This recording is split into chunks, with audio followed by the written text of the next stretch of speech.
آپ اپنے بیانات میں حضرت امیر معاویہ رضی اللہ تعالیٰ عنہ کے عیب بیان کرتے ہیں، بلا شبہ وہ تمام باتیں سچ ہیں۔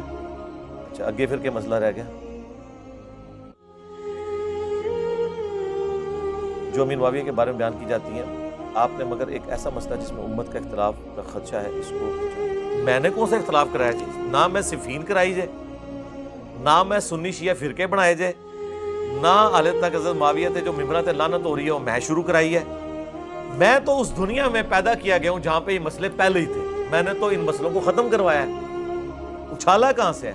اچھالا تو ان لوگوں نے جنہوں نے بے خطا بے گناہ معاویہ معاویہ نعرے لگوائے ہیں۔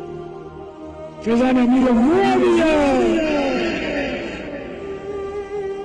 عاشق مصطفیٰ حضرت معاویہ زاہد و پارسا حضرت معاویہ خوبرو خوش ادا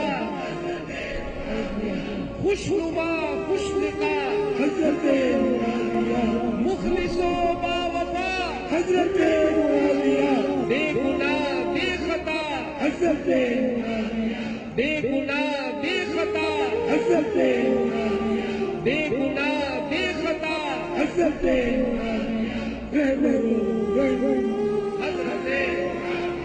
اتوار کو بڑی رات ہے 22 شب، اتوار کو جلوس بیاد معاویہ نکلے گا اور انشاءاللہ مدنی مذاکرہ ہوگا اور لنگر معاویہ بھی کھائیں گے انشاءاللہ۔ فیضان امیر معاویہ۔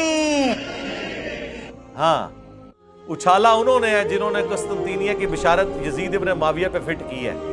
As far as your understanding about the wall of Karbala, you said that Yazid, may Allah be pleased with him, Yazid, may Allah be pleased with him, Yazid, may Allah be pleased with him, that he was ferocious and he was a villain, etc. There's difference of opinion. We're not here to discuss about history, and neither do I want to get a difference in the Muslim Ummah. What we say, there's a difference of opinion between the Sahaba. That is history. میں نے کہاں سے اچھالا ہے؟ پہلی دفعہ یہ میں نے مسئلہ اس وقت ہائی لائٹ کیا جب 2009 میں ڈاکٹر ذاکر نائک نے ہزاروں لوگوں کی موجودگی میں ویڈیو ریکارڈ کرائی اور وہ لاکھوں کروڑوں مسلمانوں تک پہنچی، جس کی وجہ سے اس کے اوپر بین بھی لگا اور لوگوں نے احتجاج بھی کیا۔ ہم تو جواب دے رہے تھے، آپ ہمارے سروں پہ جوتیاں ماریں اور ہمیں رونے بھی نہ دیں۔ میں نے کسی وابی مولوی کو نہیں دیکھا کہ وہ ذاکر نائک کا رد کرے، اور جب ہم نے جواب دیا ہمارے رد پہ آ گئے۔ اس کا مطلب ہے یہ یزید کے ساتھ ہیں۔ اللہ ان کا حشر یزید اور اس کے خاندان کے ساتھ کرے، ہمارا حشر اہل البیت کے ساتھ اور صحابہ اکرام کے ساتھ کرے۔ آمین۔